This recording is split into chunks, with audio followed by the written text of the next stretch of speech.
Hi everyone. Today I would like to take a look at this fluorescent lamp that hasn't been working for a while. I did fix it once before, so I think I know what's wrong with it.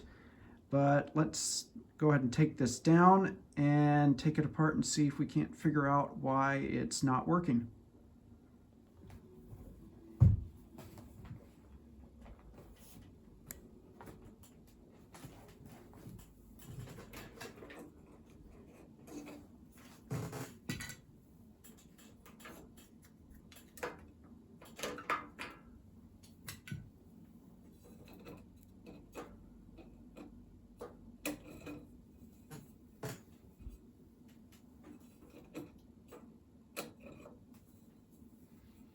Okay, to remove this lamp, first we have to take off this panel. This is just a cover.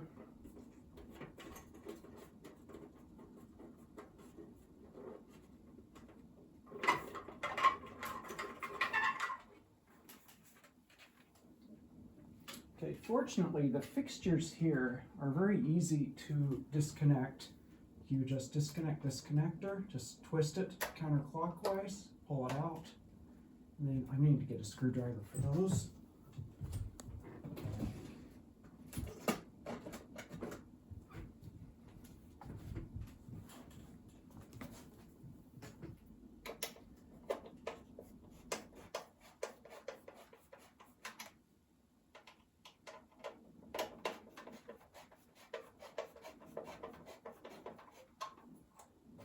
Once these are loose enough, you should be able to twist and remove this fixture.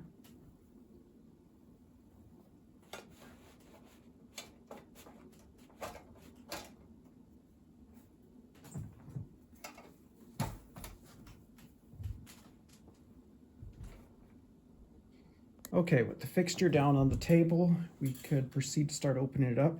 Yes, I'm old-fashioned. I like these fluorescent lights still. I know there's a lot of LED lights out there, but this thing still works fine if I could fix it. So this is an electronic ballast system. So the lamps actually last a little bit longer in these systems since they start a little more efficiently, but they're a little more complex, hence why they may tend to have more problems than the simple ballast and starter fixtures.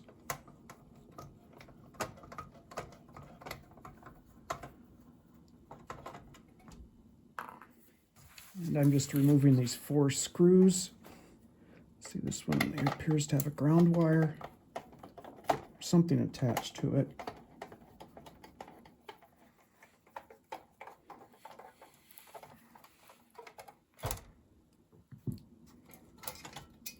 Okay.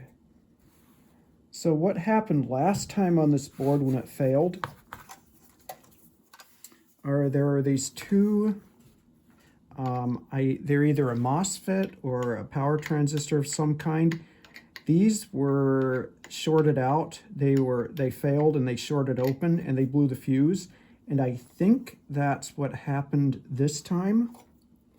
So let me, so first of all, before I pull any wires off, I'm going to take a picture of this so that I can wire this back up correctly.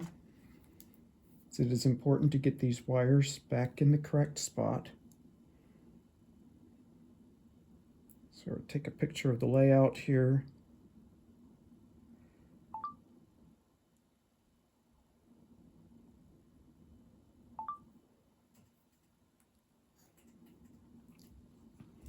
And in order to pop this board out, so let's pop this board out, and we'll have to take these wires off as well.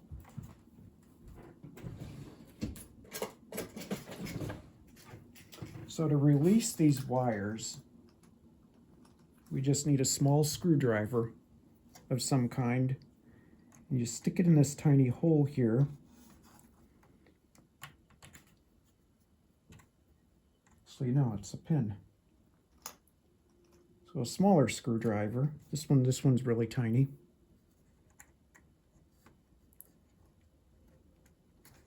Let's push it in and pull.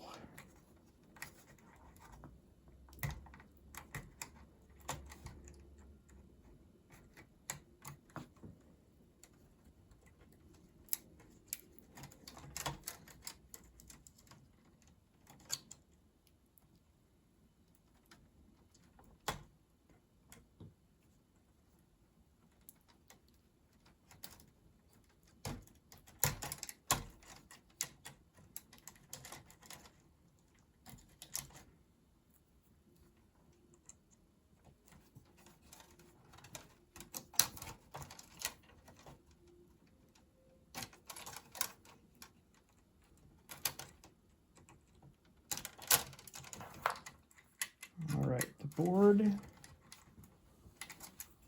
should be almost free. Looks like we have some plastic, what do you call these things? I don't know what to call these things. Holding the board in. So we'll just squeeze those as we pull the board up.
Another one here. And got one in the back here.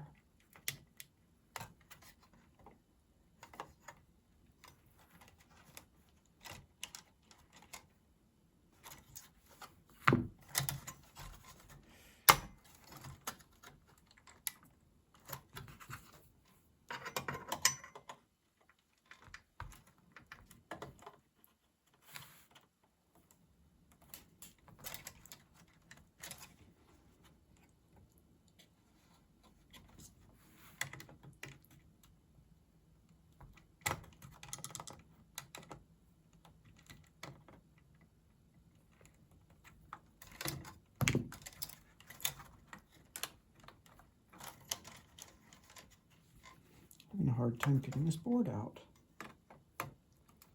Okay, that's released.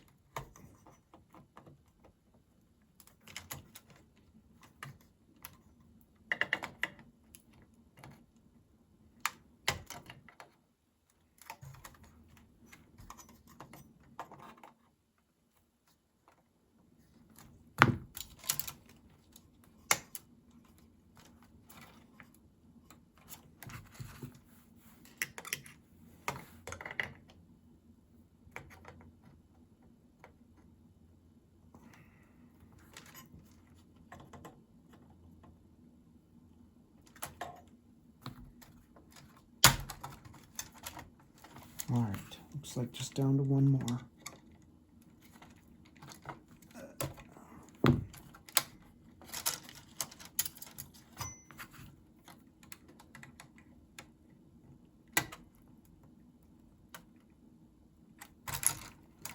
Okay, board is finally released.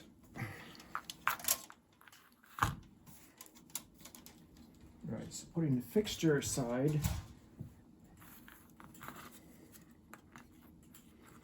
And I did, so this board has a protection fuse in it. And if what I think happened, the fuse blew. And when I replaced the fuse last time, I put a holder in it so it was easy to replace the fuse. Let me grab a multimeter quickly and we will check a few parts on this board.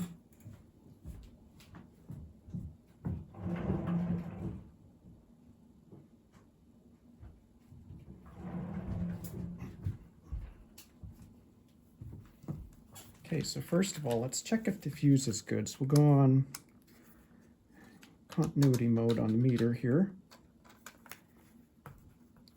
And check the meter's good. It reads 0. Okay. Check across the fuse, and the fuse is blown. Okay, so I think I know what's wrong with this board. This is what I had to fix last time on it. And I know that this area is rather blackened here. I think these parts get rather hot when they operate, which is hence the huge heat sink here.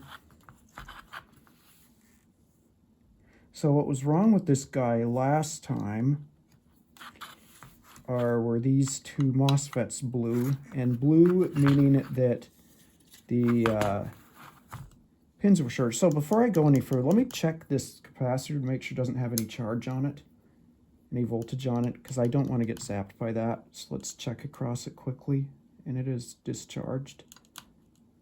So this is a 450 volt cap, and it can hold quite a charge if you get shocked by it.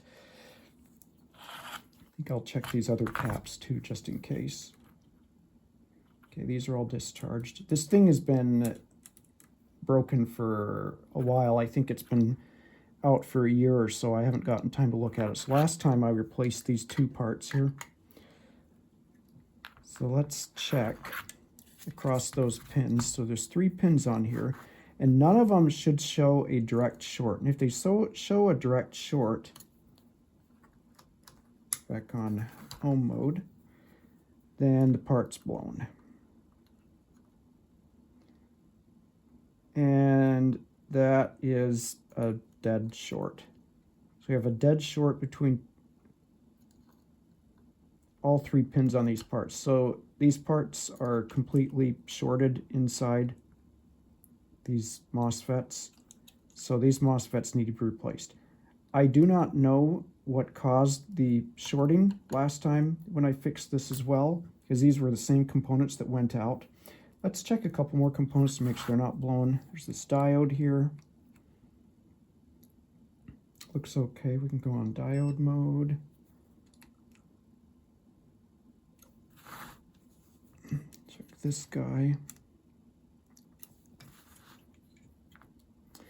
And when I was in here last time, I replaced all these capacitors too. Not these yellow ones, but I replaced all these electrolytic capacitors. I went down to the electronics store and bought new ones because these electrolytic capacitors do swell over time, and depending on how they were manufactured, they could fail. I don't know, they don't have that long, maybe with 10 years lifetime or so. You should probably get these things replaced. It's also a huge problem in old computer parts and old power supplies where these electrolytic capacitors usually go out. So the only thing I can think of, so let me check this guy here. This looks like a diode of some kind also, and he's not shorted either.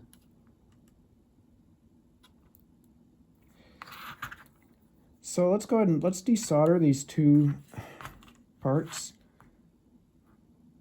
And this is a little tricky because when we desolder these parts, this whole heat sink is going to have to come out too. And this whole heat sink is also soldered in through these studs through the other side of the board. So I'm going to have to heat these up and desolder these as well. And hopefully I can do that without causing damage to the board. So let's get the soldering iron warmed up. And for this, there's quite a bit of solder on this board to pull off. So I'm going to use this solder sucker device. It's a small vacuum with a spring in it.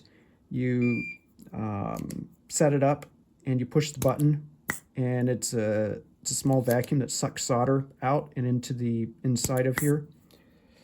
And I can do that to remove most solder, and then I will use some of this solder wick to remove the rest of it. And since this is a single layer board, the solder, I should be able to pull the solder off relatively easily and get the components out.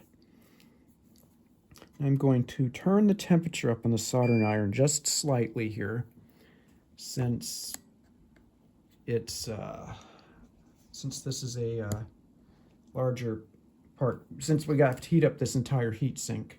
So I think I'm going to turn this guy up. Let's see if I can remember. Oh, I'm missing the key. Hold on, I got to get the key to that.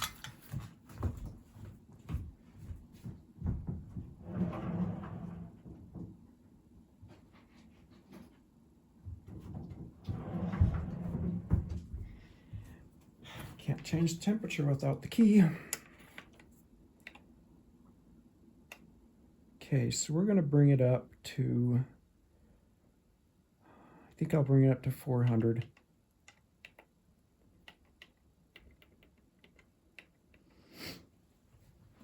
This is a little bit higher than I normally use. I usually have it set to 320.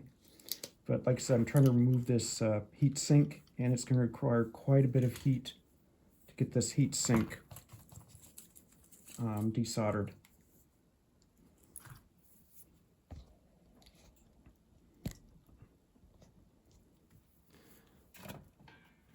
Back on the board, and this is what we're targeting, these two posts right here. So I'm going to put a little bit of solder on the tip so I can get the good heat contact between these parts. And if I heat this guy up, it's going to take a minute.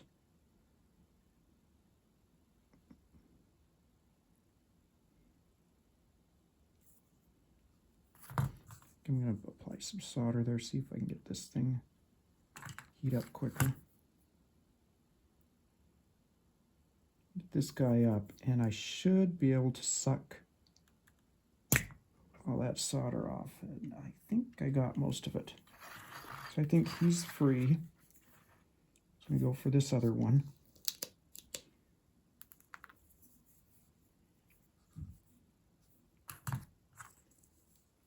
Same idea. I'm going to try to get this post nice and warm.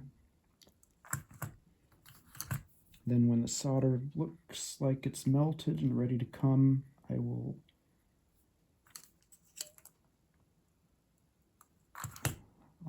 push the button on the solder sucker vacuum, and hopefully it will remove that. Okay.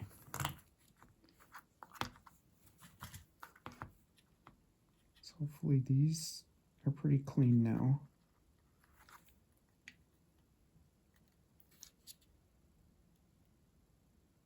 Okay, and time to go for these two parts. These are 3-pin devices, so it's going to be these 3 pins right here and here.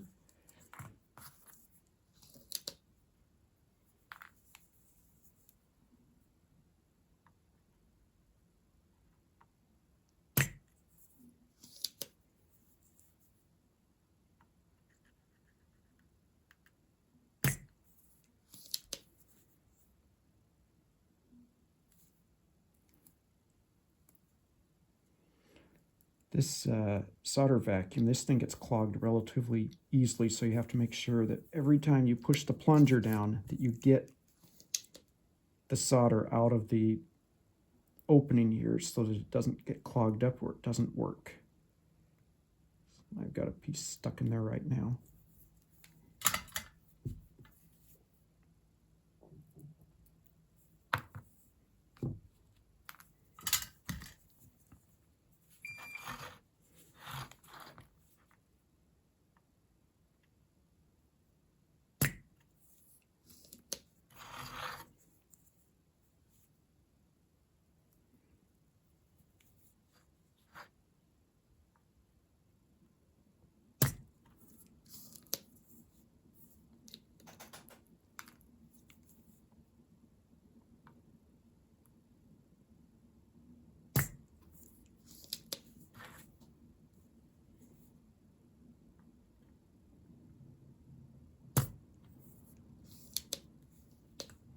I think we're clogged up again.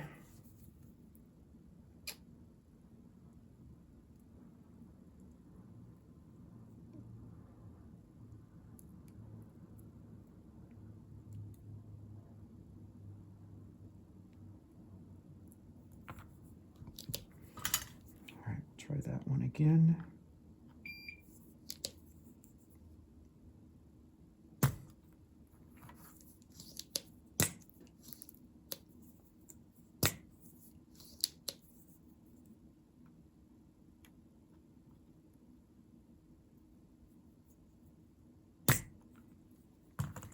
Okay.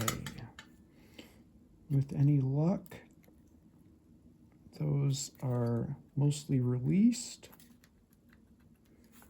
Looks like the post on this side is still holding on.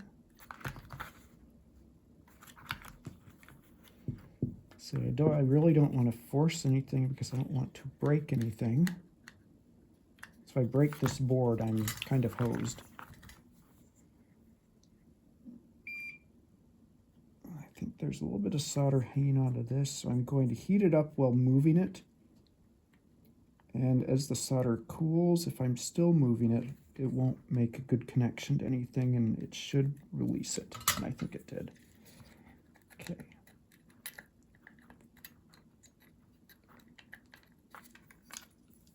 All right, so we've got our parts out.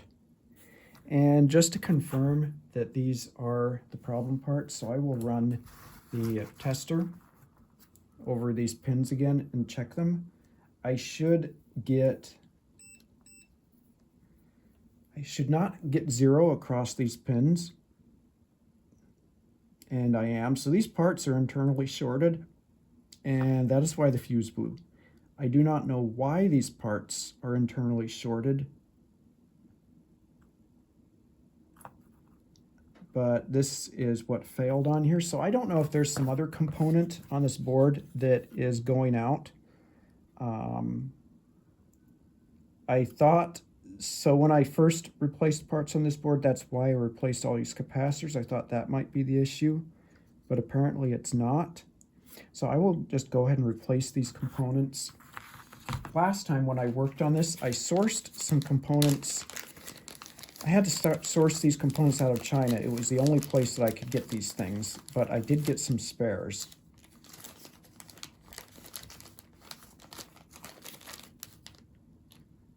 And I think that's what is in this bag.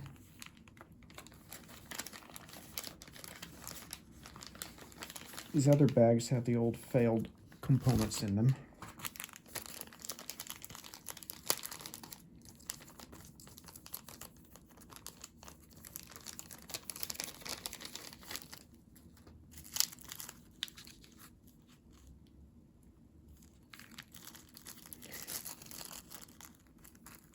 Yeah, BJ674 and K2543. I think these are the two parts on here.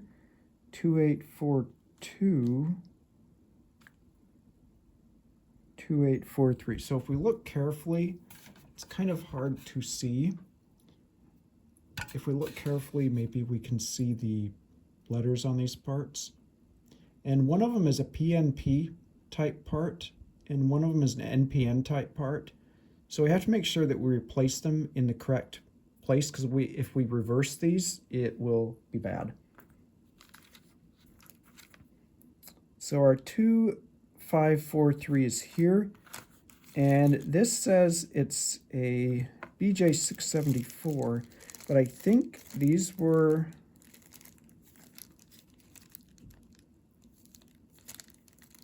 see, 2842. So these are correct. The bag, I think the bag is marked wrong for something else, but the components in the bag are marked correctly. And if we check the replacement components, so this is one of them. Check the part number, K2842, and that is for this side, the right side.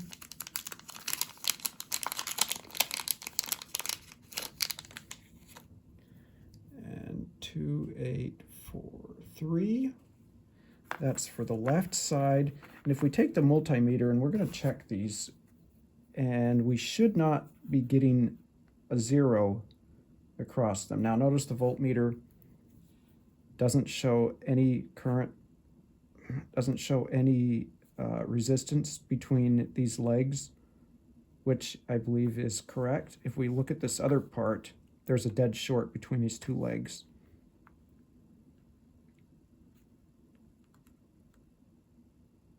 Yep, so these parts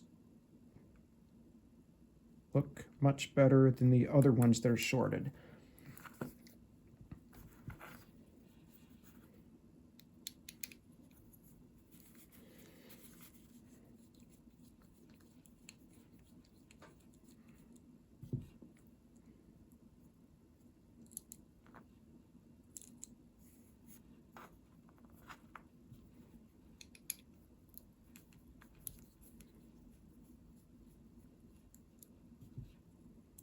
I wonder if these parts just got too hot.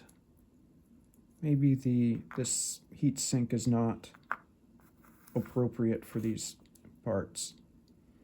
I mean, I could apply some heat sink compound behind here, but I mean, the heat sink is not that big. But judging by how black the board got, I assume these things get rather toasty while operating. So this is the orientation that they were. The 4-2 and the 4-3 was this way. So 4-2 and 4-3. So we want to make sure that we get these in the correct orientation.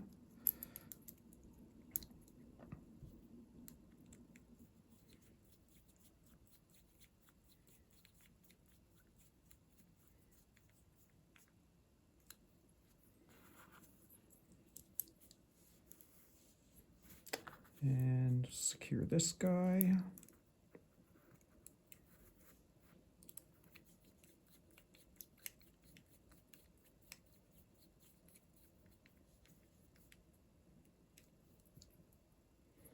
All right, now the other thing we need to do is we need to bend these pins to match so that they go into the holes correctly. And if we're going to attempt to bend them similar to these old parts, I'm going to carefully see if I can put that proper bend on them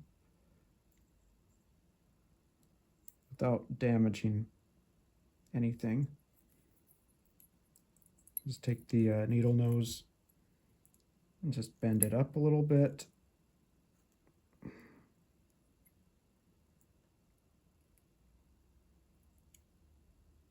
And then we bend that down. And looks like those will fit. So let's try to fit these.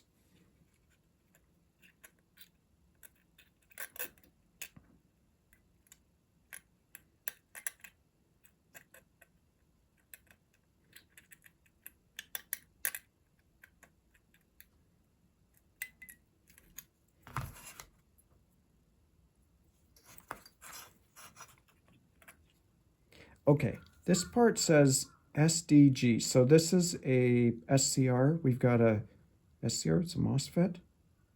It's a MOSFET. We've got a source, a drain, and a gate.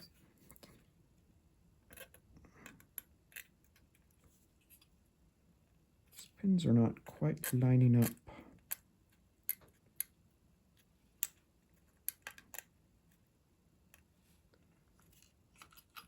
I mean, I could pull up the data sheet for these things, but they just need to be replaced. All right, got the pins lined up. The heatsink pins align, and everything seems to fit okay. There's nothing shorted on the board. I'm going to try to keep this thing, make sure that this heatsink is as flat as we can get it. And we will solder our new components in. Now I'm putting some pressure on this part while I'm soldering it in so that I make sure that everything remains seated up flush against the board as I do this.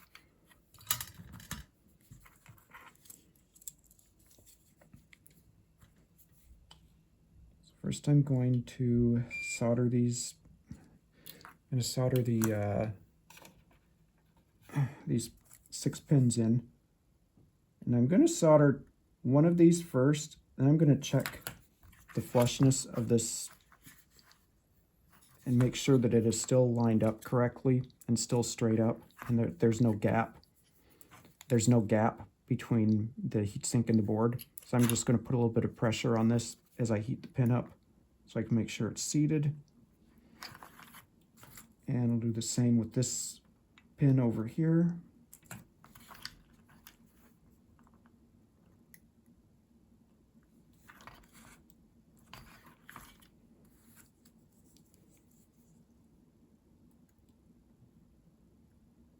Okay. And we'll just finish by soldering the other pins in.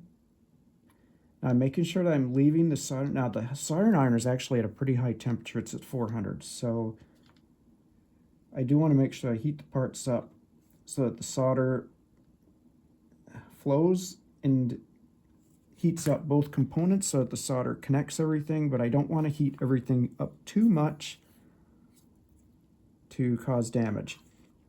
But I do need the extra heat to do this heat sink. Those two posts right there take quite a bit of heat to thoroughly heat up so that the solder sticks. So now we're going to do those two posts. And I'm going to leave the iron on for a little bit of time to make sure everything thoroughly heats up. And looking at that connection, it looks, does it look okay? I'm not sure that we heated up enough. So I'm going to put some more solder on there to get some more flux into it.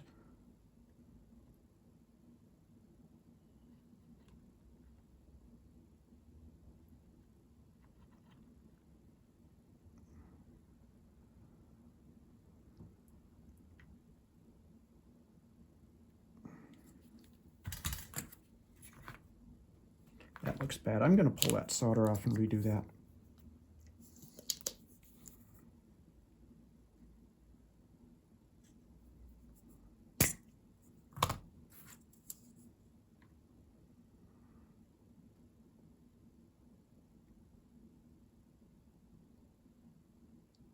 All right, that looks better. So we're going to repeat on the other side.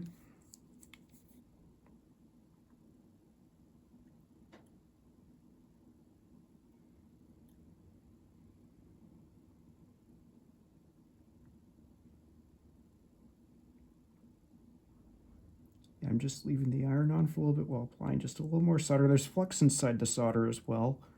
Ooh, that looks ugly. I think I'm going to pull that off.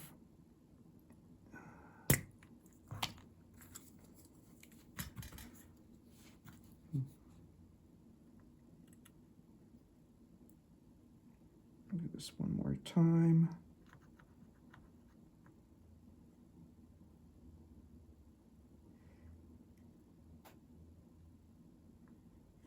I really don't like, oh, this looks bad. Third time's a charm, right?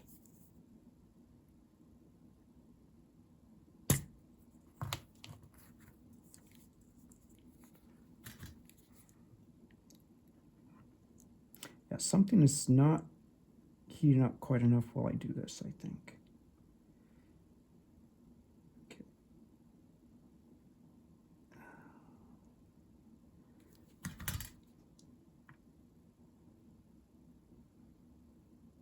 What I'm trying to avoid is, see that little thing that comes out? I guess maybe I'm lacking flux. I'm trying to heat it up to a point where I don't get this little spiky thing coming out of the side of it when I'm done, when I pull the iron off. And that is what I'm trying to avoid. And the flux is supposed to help keep that flowing if there's enough temperature on what I'm soldering. If I feel this heatsink, this is probably rather hot. It is. But I think that's sufficient. Oh, it looks kind of ugly compared to the other side.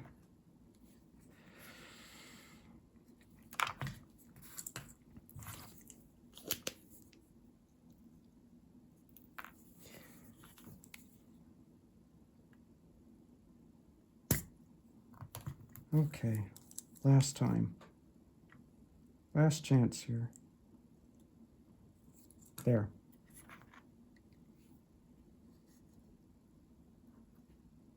All right, so we're going to trim those leads down.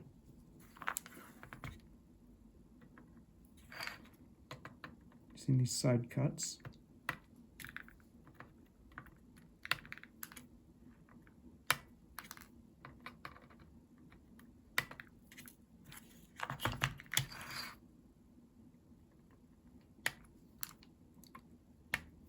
Now, if those were the only parts that got sacrificed when this board decided it was going to stop working, then I'm in pretty good shape because the fuse is protecting everything else. If the fuse was not there, these traces would have probably vaporized as well, all these traces that were handling all that current. So I'm going to quickly touch these components and see that ugly top that I got after I side cut these. I'm going to quickly touch those up, just put some heat on them to reflow the solder to get that nasty look off them. All right. So I think that's good. And just quickly look over what we did here. Now there is a little bit of solder flux on the board, and I'm going to clean that off.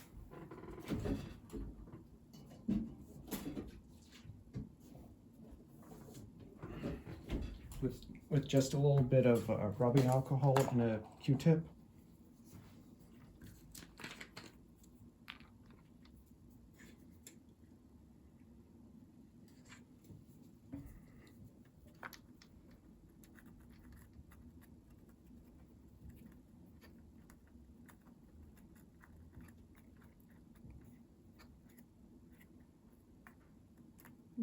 We really want to make sure we don't have any shorts or solder bridges between those pins, because it'll probably be a bad thing. Now, there is this guy right here I'm kind of concerned about. I don't know if this is an inductor or a capacitor. It says FB. The part number is FB1. I think it's a ferrite bead of some kind. It shows 0 ohms between it, but, well, 0.1 ohms, but I think it's a small coil, so I think that's all right. Now we're going to check again these pins just to make sure that nothing's shorted here. And now we're measuring these components with inside the circuit, so the other parts on the board will affect the reading we get on the meter, which is fine. And we notice there's no direct shorts. Yeah. So our power input, I think, was on this connector here. Just going to check. There's no shorts in here. Well, actually, there's no fuse in here either. So where did that fuse go? Here. So we're going to bypass the fuse. The fuse went to this connector. Okay. 25 mega ohms. All right, so let me go grab a fuse, because we need to replace that fuse. Then we can reassemble this board, or we can reassemble it in the fixture and turn it on, and hopefully nothing explodes. Now, normally what I've seen with these, the electronic ballasts that I normally see are epoxy filled and unserviceable. Fortunately, this, it looks like it's microprocessor controlled because there's a small microchip here, and that's probably what manages the MOSFETs here and the timing.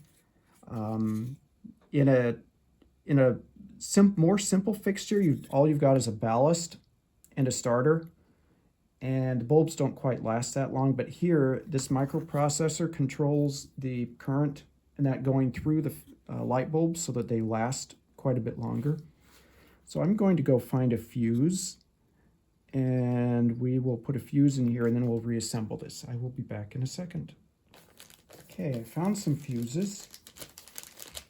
So hopefully these are the correct fuse. Oh, these are not the correct fuse. I will be back in a minute. I've got to find some smaller fuses. Well, it seems that in the parts bag that I made for this board repair last time I did it, it seems like I have some extra fuses in there.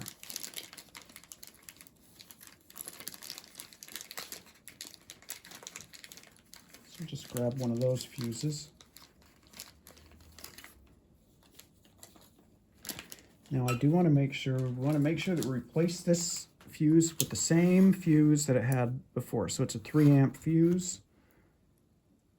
And you just want to make sure, if we read closely, if we look carefully on the top of this fuse or on the bottom, it's going to have a marking on it. It's like on that one, it says 3A, which means 3 amps.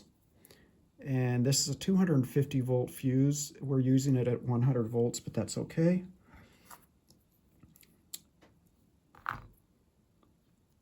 So pop the old one out, put the new one in, and we will check the new fuse just to be sure it's good. I'm sure it's good, but double check it with the meter, test our meter. And it is a good fuse. Now I put this fuse holder in last time because it was just a fuse with leads soldered onto it before, and I wanted the fuse to be easier to replace in case I went through this again. Seems to be working okay. There's no, looks like no visible damage to the fuse holder. Okay, so now if I measure between our power input, which was this CN1, we should get continuity, and we do. Okay, so time to get the fixture back up on the table after I clean this up a little bit.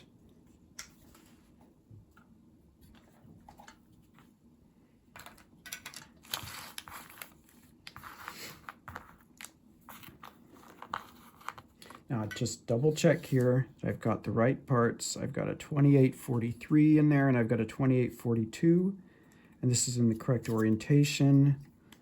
Kind of double check the snugness on these screws.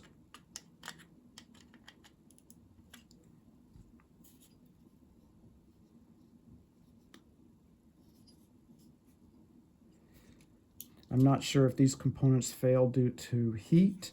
I wonder if putting some heatsink compound between those components and this heatsink would make a difference. But I guess I will think about that if this blows out again. I'm going to do one more thing. I'm going to check these two capacitors to make sure that they are good. I do have a capacitance checking mode on this multimeter, but I don't believe it is going to function correctly while the components are in the circuit. I'll just try it and see. Wait, we got a 10 nanofarad.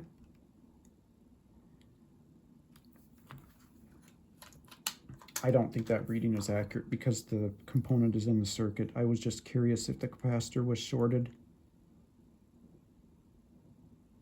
10 nanofarad on one side, 8 on the other. I don't know if that's right or wrong. I mean, these caps could blow out as well. It's probably another component that I should look at replacing, these two capacitors here.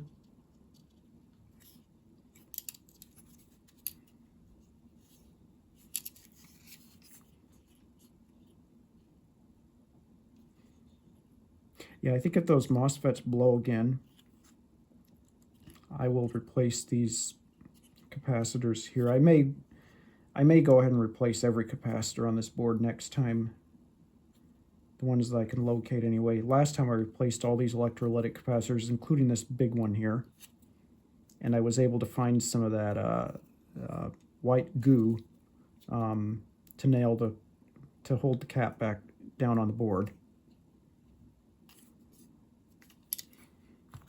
That's actually this white goo is actually a adhesive type heatsink compound.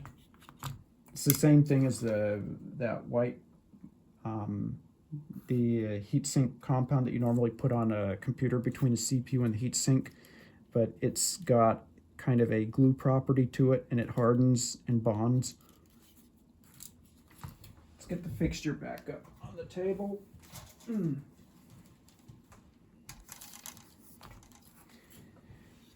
And see if we can get everything reconnected correctly.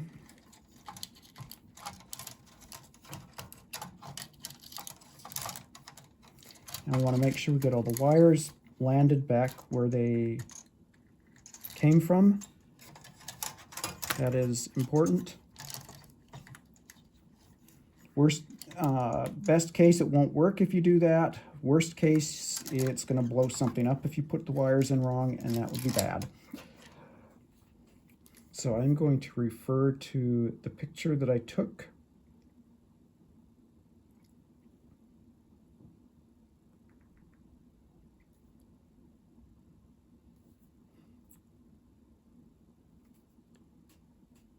So I have a picture of the board that I'm going to refer to here as I connect this back up. So these two wires closest correspond to this connector here, and the left and right of these things don't really matter, so these could be reversed and it won't cause any issues. The bulbs can be in, so you also notice that the fluorescent bulbs can be inserted either way, so that's not an issue.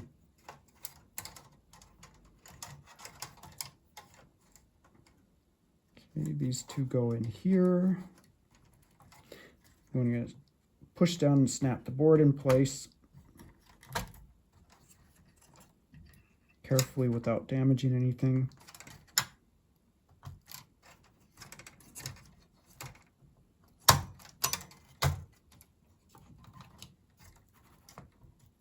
Okay, looks secure.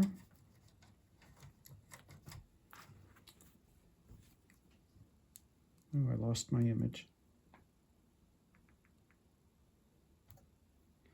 Okay, power supply connector goes in here. And our fixture from the connector from the back goes into this guy.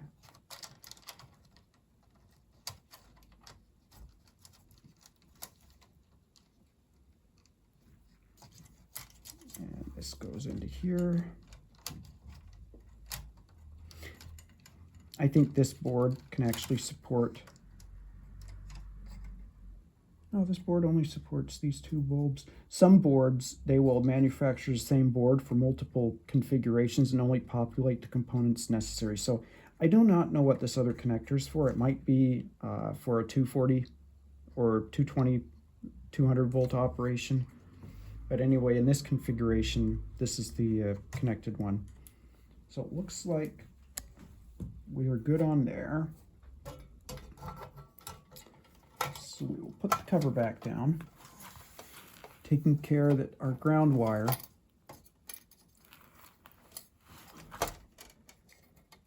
is attached correctly.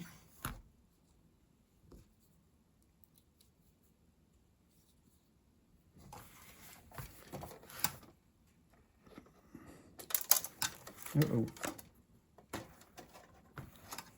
That screw go inside? No, it is. It's right there.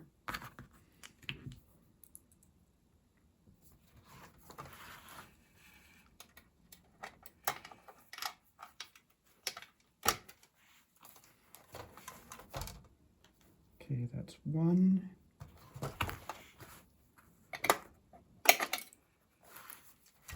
If I can get these screws to screw in.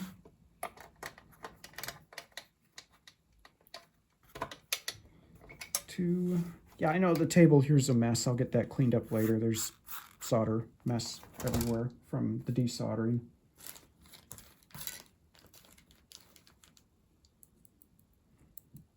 Hopefully, if we did everything correctly, hopefully the fuse does not blow and the light works.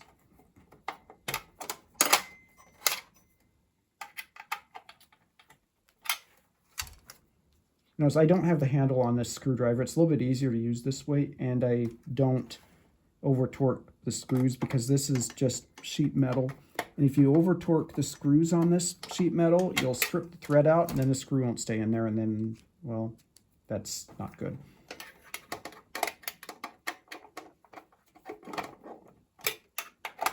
Okay, I'm not really torquing these down, just enough till the screw stops, and I'm leaving it at that. If you torque these down, you'll tear the threads out of the sheet metal, and then you're kind of hosed. Okay. This one's a little bit loose, so I'm going to screw this one down a little bit tighter. He's still loose. Okay.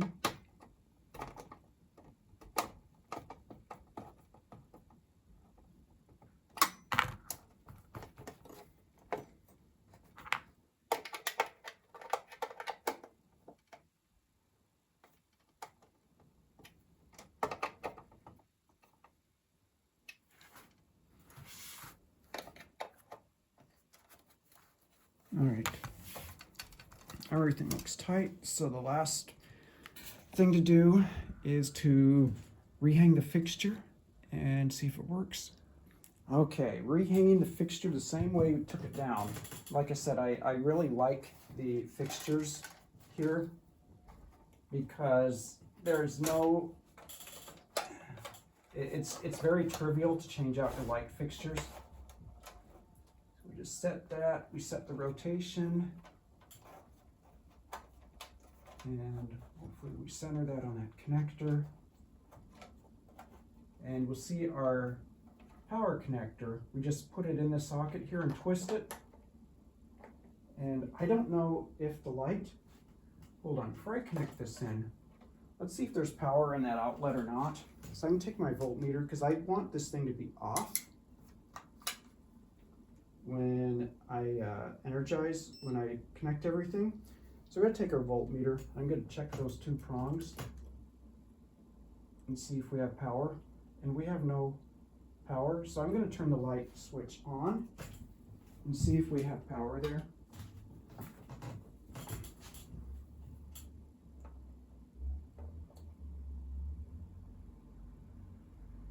Okay, now we have 101 volts. Okay, so the light is on now. Okay, so now it's turned off.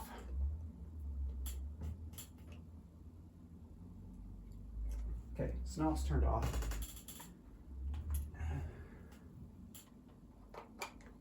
All right.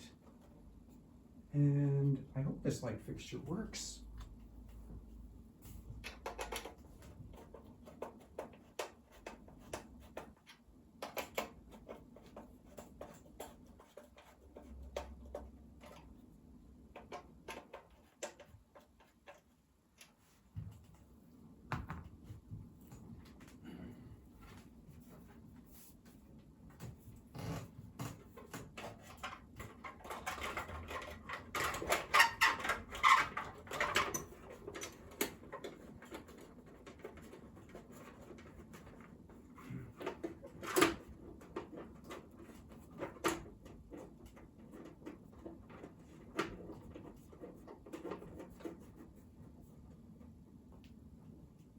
Okay, last thing we got is to put the bulbs in. And I think I will wipe these down. They're a little bit dirty from the years.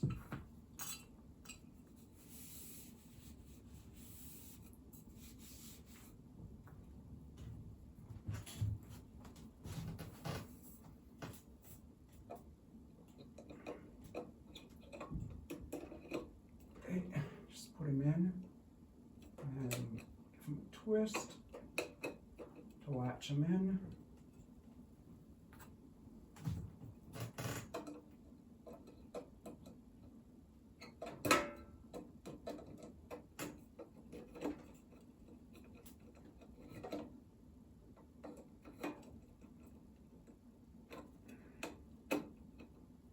All right.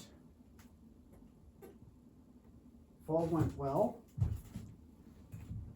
we'll hit the switch and hopefully that works. And it works. Now for how long it works, I don't know, but we fixed the light fixture. So just a few more details. Put these covers back on.